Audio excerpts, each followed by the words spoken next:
तो फिर हेलो भाई, उम्मीद करते हो बढ़िया ही होंगे। तो मैंने इस बकचोदी के चालू करते हैं। तो एक्चुअली बात आती है मैंने कौन कौन सी ट्रेड ली। आज है 5 मार्च, थर्सडे 2026, तीसरा महीना।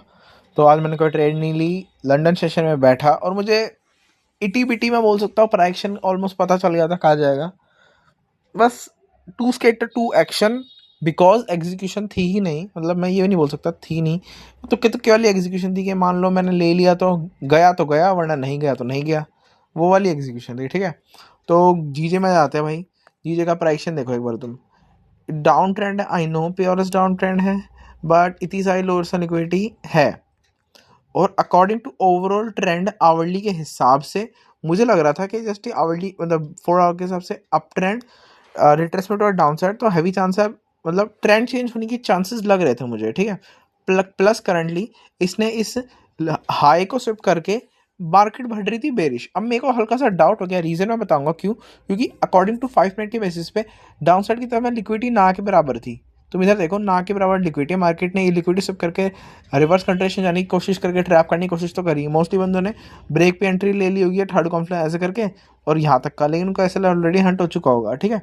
तो ये मेरे को क्यों पता लग पाया, क्योंकि यहाँ पे लिक्विडिटी शिफ्टेबल है ही नहीं ऑलरेडी। मेरे को अकॉर्डिंग टू ओवरऑल भी थोड़ा मैंने देखा कि चांसेस है कि मार्केट मतलब चेंज कर सकती है, ठीक है।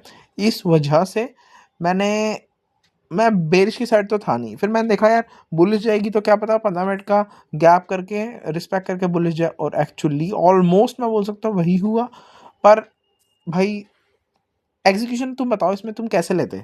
जस्ट एक ब्रेक है, मतलब आई नो आई, मैं कॉन्फिडेंट था इसमें, मैं बोल सकता हूँ मैं खुद पे भरोसा है। लेकिन यार इतना वो देख रखा है ना, तो मतलब जब तक थर्ड कॉन्फ्रेंस या फिर कंफर्मेशन मिलती नहीं तब तक भयंकर मैं एग्जीक्यूशन करता नहीं। इस वजह से मैंने एग्जीक्यूशन नहीं करा। इसमें मुझे हैवी चांस लग रहा है ट्रेंड चेंज होने के, ठीक है। अच्छा, अब बात आती है गोल्ड की। देखो गोल्ड में हल्के सा बिट ट्रिकी कंडीशन थी। Market after that kind of fall, इतना मतलब हैवी, इतना अमाउंट ऑफ फॉल, मार्केट ने अब खुद को इंस्टेंटली रिकवर करा। और अकॉर्डिंग टू ओवरऑल ट्रेंड, ये तुम इसको क्या बोलोगे, यही जो मैंने बना यही बोलोगे 4 आवर का रिट्रेसमेंट, और अभी चांसेस है रिवर्स कंट्रेशन जाने की, ठीक है। अब बात आती है आवरली के हिसाब से मार्केट जाना क्या चाह रहा है। देखो आई नो मार्केट ने एक हाई बनाया और एक लोअर हाई बनाया, और यहाँ पे एक हाई लो बनाया और एक हायर लो बनाया, तो एक बिट कंफ्यूजिंग कंडीशन है। पैटर्न ट्रेडर्स के ऊपर मौज है, वो पता नहीं कैसे कर लेते हैं। लेकिन मैं बताता हूँ इसमें मेरे हिसाब से क्या है। आई नो मार्केट ने एक लो, सॉरी हाई और एक लोअर हाई बनाया, बट मार्केट ने यहाँ पे एक हाई और एक लोअर, सॉरी एक हायर हाई भी बनाया, सॉरी हायर लो भी बनाया, ठीक है। अब मैंने अगर इस कंडीशन को देखूँ कि मार्केट ऐसे करके ऐसे जा रही है, तो मार्केट आई नो यहाँ पे जब थी तभी एज ए रिवर्स में एज ए डाउन ट्रेंड इसको ऐसे जा सकती थी, रिवर्स कंट्रेशन। लेकिन अब बात आ जाती है यहाँ पे। मार्केट यहाँ पे सेम सिचुएशन, लिक्विडिटी है कहाँ जो मार्केट बेरिश जा क्यों रही है, मुझे एक रीजन बताओ। प्लस में यहाँ पे ना कोई लिक्विडिटी थी जो मार्केट सुप करती, या फिर कोई फेयर वैल्यू गैप का मार्केट ने यहाँ पे आवरली के रिस्पेक्ट करा। जो मैं कैसे मान लूँ कि मार्केट की genuinely on the basis of order flow जा रही है, ना तेरे यार ने यहाँ पे कोई शिफ्ट करा लिक्विडिटी वगैरह, जिससे मैं बोल सकता हूँ भाई डाउन साइड जा रही तो या तो फेयर वैल्यू गैप रिस्पेक्ट कर लिक्विडिटी ले, या फिर I know on the basis of मान लो प्योर 5 मिनट के ऑर्डर फ्लो के बेसिस पे मार्केट डाउन साइड जा रही होगी, तो भाई लिक्विडिटी कहाँ है? लिक्विडिटी नहीं थी तो मैं बेरिश की साइड तो था नहीं।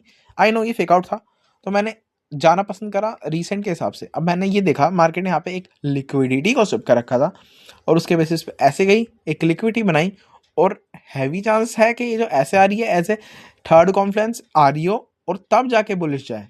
ये मुझे बहुत ज़्यादा सूटेबल लगा, और एक्चुअली मार्केट ने करा भी यही। मार्केट इतना बेरिश गई, आई नो यहाँ पे ब्रेक दे दिया, और यहाँ पे लिक्विडिटी थी, आवरली की लिक्विडिटी थी, और ये लो रिसेंट लिक्विडिटी थी। और ये जो प्रीवियसली मैंने जो यहाँ पे 2 हाइज दिखाए आवरली के, ये भी थे इक्वल, जो मार्केट ऐसे बूम करके मार्केट इनको लेके जा सकती थी। और मार्केट ने जस्ट एक ब्रेक दिया। देखो मैं मना नहीं कर रहा कि मैं, ये देखो ये third confluence as a, sorry break third confluence और जस्ट एक ब्रेक, मैं बोल नहीं सकता इसके बेसिस पे नहीं ले सकता। लेकिन भाई मैंने क्या बोला, कंफर्मेशन जब तक नहीं आती, आई नो मेरे को खुद पे भरोसा है, लेकिन थर्ड कॉन्फ्लुएंस प्लस का कंटिन्यूएशन कॉन्फ्लुएंस भाई मस्ट है। 1 मिनट की एंट्री मस्ट है भाई, कसम से बता रहा हूँ। इस ब्रेक के बाद मेरे को एटलीस्ट फिब इक्विलिब्रियम या फिर क्या बोलते हैं फिर एली आपका रिस्पेक्ट दिखता, और 1 मिनट की एंट्री ब्रेक थर्ड कॉन्फ्लुएंस दिखता, तभी मैं लेता।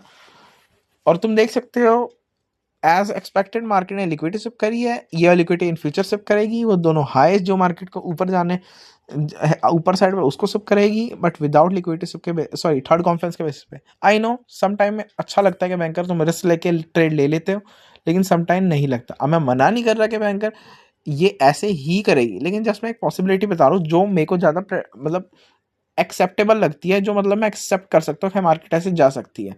ठीक है, हो भी सकता है क्या पता इस लिक्विडिटी को लेने के बाद ये बेरिश चली जाए, भाई पता नहीं, मार्केट है भाई, कुछ भी कर सकती है। लेकिन जहाँ तक इस सिनेरियो आपको देखें, मार्केट ने अभी तक इसको कद्दू, मतलब कद्दू भी नहीं बोलूँगा, मतलब फिल तो करा है। लेकिन अगर ये जेन्युइनली 4 आवर के बुलिश ऑर्डर फ्लो को रिस्पेक्ट करना चाहेगी, जो कि मुझे लग रहा है, तो जैसे ऐसे करके अपना जो मैनिपुलेट करना था इसने तैयार निकाल लिया। मेरे हिसाब से डेफिनेटली तैयार को अपसाइड की तरफ में जाना चाहिए। ठीक है, हाँ हाँ सही में मैनिपुलेट देखो तुम, इससे ज़्यादा क्या क्या मैनिपुलेशन लोगे अब, सारे टाइम इसको ये ऐसे ही हंडाओगे। ठीक है, तो मेरे हिसाब से ये अभी तो नहीं, लेकिन क्या पता न्यूयॉर्क में हो जाए, देखते हैं। ठीक है, इसलिए मैं मना नहीं कर रहा यार ट्रेड लेने से, लेकिन प्रीवियसली यार इतना लॉस हो गया तो बस थोड़ा स्केर्ड भी नहीं बोलूँगा, बस इसमें लिटरली यार एग्जीक्यूशन ही नहीं थी, तो मैं कैसे ट्रेड लेता। ठीक है, फिलहाल मेरे हिसाब से लंदन में बहुत है, तुम्हें डायरेक्टली पता चल ही गया होगा मैंने क्यों ट्रेड नहीं लिया 5 तारीख को। 4 तारीख को होली थी, शाम को भी मैंने थोड़ी बहुत मार्केट देखी, लेकिन not comfortable to trade, plus में प्राइक्शन भी था ठीक, मेरे को लगा नहीं एग्जीक्यूशनेबल के बैंकर में ट्रेडेबल प्राइक्शन लगा नहीं कि एग्जीक्यूशन में ले सकूँ। ठीक है, और मैंने तुम्हें बता ही दिया कि बैंकर मैंने लंदन सेशन में क्यों ट्रेड नहीं ली। तो भाई फिलहाल इतना ही। अगर तुम मैं न्यूयॉर्क में ट्रेड करूँगा, जो कि अब तुम्हें जस्ट 1 सेकंड या 2 सेकंड का पता चली जाएगा, तो तुम देख लेना। फिलहाल ले तो फिर हेलो भाई, तो अब बात आती है मैंने ट्रेड करी या नहीं करी, लॉस हुआ प्रॉफिट। तो भाई न्यूयॉर्क में ट्रेड करी और तुम्हारे भाई का प्रॉफिट हो गया, ऑलमोस्ट अकाउंट तुम्हारे भाई का रिकवर हो गया। तो बात आती है मैंने कितने डॉलर्स बनाए। सबसे पहले तुम देख लो, मैंने बनाए $60 ही लगा लो। ठीक है, और ये जो लॉसेज है ये मेरे नहीं होने थे, बल्कि मेरे और प्रॉफिट जाना था, लेकिन मेरी एक बेवकूफ़ की वजह से मैंने अपना टीपी एक्चुअली मैं बोल सकता हूँ मूव कर लिया। इस वजह से मतलब टीपी मूव करने की वजह से मेरे को लगा हल्का सा ऊपर और जाएगा, लेकिन मार्केट नहीं गई और रिवर्स मार गई। कोई दिक्कत नहीं, it is but it is, बेवकूफ़ी हुई कोई नहीं, सुधारेंगे। ठीक है, बात आती है मैंने कौन कौन सी ट्रेड ली। सबसे पहले आ जाओ जियो में, क्योंकि मैंने आज फॉरेक्स में ट्रेड ली बड़े दिनों के बाद। तो ठीक है, तो भाई देखो, अरे भैंस की तो और फॉल हुआ है, सोचो अगर मैं ये लेता। देखो अब देखो मार्केट, देखो ओवरऑल तो डाउन ट्रेंड में ही है, प्लस में हल्का सा ट्रिकी है। ठीक है, मैंने रीसेट, बिल्कुल रीसेंट के हिसाब से बाइस डिसाइड किया। Market I know down trend में है, इस वाले फेयर वैल्यू गैप का रिस्पेक्ट नहीं किया है, प्लस में करंटली अभी एज ए हाई और एक लोअर हाई, तो ये प्रॉपर डाउन ट्रेंड के बेसिस पे ही जा रहा है। मैंने ये देखा, प्लस में अभी तक कोई लिक्विडिटी भी शिफ्ट नहीं हुई है, देख लिया भाई लिक्विडिटी, और मार्केट करंटली यहाँ कहीं डोल रहा था। तो मेरे को यार ये मैंने जस्ट ऐसे प्रेडिक्ट कर पाया कि मार्केट ने अभी एक हाई बनाया और एक लोअर हाई बनाया, तो क्या हुआ, ये ऑटोमेटिकली डाउन साइड की तरफ इशारा कर रही है, प्लस में डाउन साइड की तरफ में करंट क्लोजेस्ट लिक्विडिटी है ये वाली। तो just as a continuation trade मैंने एंट्री ली, और मैं कसम से बता रहा हूँ मैं अपनी एंट्री से बिल्कुल मैं उससे खुश भी नहीं हूँ, दुखी भी नहीं हूँ। ठीक है, क्योंकि मैंने एंट्री कब ली, मुझे यकीन था कि यार कि मार्केट डेफिनेटली इस लो को स्विप करेगी, क्योंकि ऑलरेडी मार्केट ने ये लिक्विडिटी स्विप कर ली, और खाली इन लिक्विडिटी के बेसिस पे तो मार्केट कुछ करेगी नहीं। तो मार्केट ने क्या करा तुम देख सकते हो। डेफिनेटली मैंने एंट्री ली कैसे, आफ्टर बैंकर ये रिस्पेक्ट करा मार्केट ने फेयर वैल्यू गैप। एक्चुअली मैंने एक बिल्कुल थोड़े से लॉट की एंट्री पहले ही लगा ली थी, जिसमें मेरा मान लो सिर्फ $5 का लॉस हो सकता था, तो मैंने ये वाली एंट्री लगा ली। और एसएल मैंने डिसाइड नहीं करा था, मेरा ये था अगर मार्केट ने फेयर वैल्यू गैप को रिस्पेक्ट करा, मैं तभी एक थोड़ी हल्की सी ज़्यादा मैं रेगुलर लॉट साइज़ के साथ जाऊँगा। और फिर जब मैंने देखा मार्केट ने इस फेयर वैल्यू गैप को भी रिस्पेक्ट करा और एंट्री के तौर पे इस फेयर वैल्यू गैप को भी रिस्पेक्ट करा 1 मिनट के, ठीक है, और करा, और उसके बाद फिर मैंने एंट्री ले ली और दोनों का टीपी रखा है यहाँ पे, और देख सकते हो एज ए कंटिन्यूएशन ट्रेड। मैं स्टिल बोल रहा हूँ एंट्री से बिल्कुल खुश नहीं हूँ, या मैं बोलूँ लक, या फिर भैया मेरी किस्मत, या फिर मैं बोलूँ ये वाला अच्छा तरीका था। मान लो कंटिन्यूएशन ट्रेड में हल्की सी स्मॉल एंट्री लेके तो मतलब वो कर सकते हो, हाँ, कि मतलब कन्फर्म है नहीं है कि मार्केट कहाँ जाना चाह रही है। ठीक है, ये जस्ट एक कंटिन्यूएशन ट्रेड था। मैं थोड़ा और बोलूँगा, मेरे को इस कंटिन्यूएशन ट्रेड के कॉन्फ्लुएंसेस को जिस बेसिस पे मैंने लिया है, या बोल सकते हैं एंट्री का और इन्हेंस करना चाहिए। ठीक है, बाकी तो भाई कंटिन्यूएशन ट्रेड आर पार की गई तुम्हारे भाई की, मार्केट बल्कि और डाउन ट्रेंड की तरफ के टूवर्ड मतलब फॉल हो रहा है, ठीक है। अच्छा, अब बात आती है गोल्ड की। तो भाई देखो, बाय न्यूज़ आज अनएम्प्लॉयमेंट क्लेम आए, मार्केट बहुत ज़्यादा ही लंदन सेशन में तुमने देखा कि मार्केट ने ये बनाया, लिक्विडिटी वगैरह यहाँ पे स्विप कर ली मैनिपुलेशन के थ्रू और जस्ट शिट द बेड कर दिया।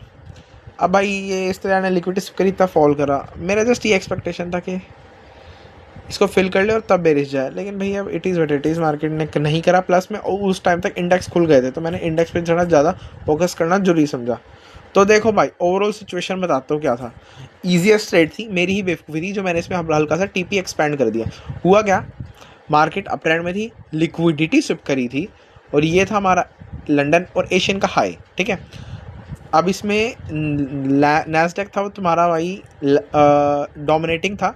मैंने क्या देखा, मार्केट ने खुलते ही भाई ब्रेक दिया, third confluence as a 5 minute के इसका रिस्पेक्ट करा। एंट्री के तौर पे मार्केट ने क्या करा, ब्रेक दिया 1 मिनट का और थर्ड कॉन्फ्रेंस पे रिस्पेक्ट करा। मैं डेफिनेटली श्योर था कि मार्केट लंदन हाई तक जाएगी, मेरा माँ की कसम भाई, मेरा टीपी ये था। लेकिन जब मैंने देखा मार्केट आमतौर पे क्या करती है, जो ऑलमोस्ट क्लोजेस्ट लिक्विडिटी होती है लंदन के या फिर आवरली के हाईस जो मार्केट को स्विप करने होते हैं, मार्केट इंस्टेंट क्या बोलती है, यहाँ पे आती है फिर बूम ऐसे देती है। तो मैंने सोचा यार ये तो ईजी है बिल्कुल, मार्केट डेफिनेटली देगी, ठीक है। तो मैंने यहाँ पे, अगर तुम मेरी एंट्रीज देखो, जो मैंने 2 एंट्री लगाई, ओवरऑल 0.4 और 0.2 की, मार्केट ने क्या करा, मतलब एक मैंने लगाई यहाँ कहीं और एक मैंने लगाई यहाँ कहीं। तो मैंने उसके हिसाब से अपना टीपी अरेंज कर लिया था, यहाँ कहीं जब मार्केट इतना ऊपर चलेगी। मैं चाहता यहाँ पे बुक कर सकता था, लेकिन मैंने टीपी एक्सपेंड करा क्योंकि मैं थोड़ा कॉन्फिडेंट था, और होता भी नहीं क्यों भाई, क्योंकि मैं कॉन्फिडेंट था भाई, ठीक है। ये मैंने बहुत बार देखा है। अच्छा, फिर हुआ क्या, एक्चुअली हुआ क्या भाई, हुआ ये, इतने यार ने लंदन का हाई स्विप करा, लेकिन सेम सिचुएशन में ईएस में मार्केट ने इन लिक्विडिटीज़ को ही स्विप नहीं करा था। और आई नो, चलो एसएमटी इनवैलिडेट भी हो सकते हैं, कोई दिक्कत नहीं, जब तक इसने यहाँ का ब्रेक ना दिया। और ब्रेक ना देने का, जब तक ये ब्रेक नहीं देती, और ब्रेक देने का मतलब अगर इसने ब्रेक दिया तो डेफिनेटली मेरा एसएल हंट होगा 110%। और एक्चुअली भाई हुआ भी यही। अब मैं एक टाइम के लिए सोच रहा था कि मैं सेलिंग ट्रेड भी लगा लेता हूँ, लेकिन जिसमें थोड़ा कंफर्म नहीं हुआ कि यार मार्केट जैसे ज़्यादा क्या ही फील करेगा, बस एक लोग के लिए तो इतना नीचे नहीं जाएगा। लेकिन भाई मार्केट गया, लिटरली गया। अब ये जो एसएमटीज़ है, जो एक हाई और एक हायर हाई बना है यहाँ पे, और ईएस में एक हाई और एक लोअर हाई बना, मार्केट ने डेफिनेटली इसको रिस्पेक्ट करा। और तुम देख सकते हो मार्केट ने मतलब प्रॉपर दिया। अब मैं बोल सकता हूँ नैस्डैक में यार ये एक इजी रिवर्स कंटिन्यूएशन ट्रेड हो सकती थी, लेकिन टीपी में मेरे हिसाब से मुझे शिफ्ट नहीं करना चाहिए था। चलो पहली गलती होगी। उसके अलावा एंट्री तो मुझे भाई सॉलिड लगी, उसके लिए कोई हर्ज नहीं है। लेकिन दूसरी बात, मैंने पेशेंटली अपना एसएल हंट करवाया। मैं चाहता यार, मेरे को कॉन्फिडेंट था इस वजह से मैंने करा, तो इसलिए कोई दिक्कत, मैं रिग्रेट नहीं करूँगा इस चीज़ पे। डिसीजन मेकिंग में हमेशा ये करना चाहिए, अगर तुम किसी चीज़ पे 110% कॉन्फिडेंट हो, उस पर टिके रहो, इधर तुम्हारा लॉस हो या प्रॉफिट, ठीक है। हाँ तो भाई मेरे लिए ठीक है यार, मतलब कोई दिक्कत नहीं, मैं सेटिस्फाइड हूँ आज की ट्रेड से। और एक्चुअली फिर ये पता है, एक्चुअली मेरा अकाउंट फिर आज बूम ही जाता है भयंकर, कोई दिक्कत नहीं, धीरे धीरे मतलब बी पेशेंट। प्लस में चिल तरीके से ट्रेड करोगे ना, एग्जीक्यूशन को प्रॉपर ध्यान में रख के, प्रॉपर स्ट्रेटजी वगैरह सब करके, डेफिनेटली मेरे भाई मेरा पे आउट निकलेगा, तुम गारंटी लिखवा के ले लो, ठीक है। हाँ तो फिर इसमें बस मैं थोड़ा तब कंफर्म हुआ कि अब ये बेरिश तब जाना चाह रही कि ब्रेक दे दिया ऊपर से भाई, ब्रेक ही, और ऊपर से मेरा ऐसा हट खा कर लिया, तब मैं हटी गया मार्केट। तो मुझे लगा भाई अब तो डन फॉर द डे हो चुका है, बस तो कोई दिक्कत नहीं। बस ये आज की मिस्टेक्स थी। इधर कंट्रेशन ट्रेड की एग्जीक्यूशन पे थोड़ा ध्यान दो, और थोड़ा पे बी पेशेंट रहो यार, ठीक है। तो अब अगेन ये था एसएमटी, ये ऑलरेडी हो चुका है मेरे हिसाब से, ये नहीं, ये हायर हाई था ना, ये हायर हाई था। और यार डाउन साइड की ये again move down move up, ये लिक्विडिटी शिफ्ट हो चुकी है, क्या पता डेफिनेटली दोबारा अप साइड की तरफ जाए, who knows, it is market यार, कुछ भी कर सकती है। अच्छा, ओवरऑल तो यार अब ठीक ही चल रहा है, जॉब वगैरह ढूंढ रहा हूँ स्टिल, क्रिप्टो और पॉली मार्केट में स्टिल करने का मन है मेरा, पर पैसे ही नहीं है, तो कैसे इन्वेस्ट वगैरह करूँ या फिर कैसे रिस्क उठाऊँ, ठीक है। कोई नहीं यार, it is what it is, देखते हैं, ठीक है। बाकी सब तो मुझे ठीक ही लग रहा है। कोई और सजेशन वगैरह हो ज़रूर बताना, लेकिन डेफिनेटली तुम्हारा बाइक का पे आउट निकलेगा। तो मेरे सबसे आज के लिए इतना बहुत है। मैं मिलता हूँ तुमसे कल वाली वीडियो, कल मिलते, कल देखते हैं, कल फ्राइडे है, और होपफुली कल कोई न्यूज़ ना हो। ट्राई करूँगा लंदन में लो वोल्टी रहेगी फ्राइडे में, न्यूयॉर्क में ट्रेड करूँ, देखते हैं भाई, ठीक है भाई, फिर आज के लिए मेरे हिसाब से बहुत है। कोई डाउट हो तो पूछ लेना, फिर मेरे को भी हो तो मैं तुम्हें बता दूंगा। तो चलो भाई, आज के लिए मेरे हिसाब से इतना बहुत है। पीस। ठीक है, बाय बाय।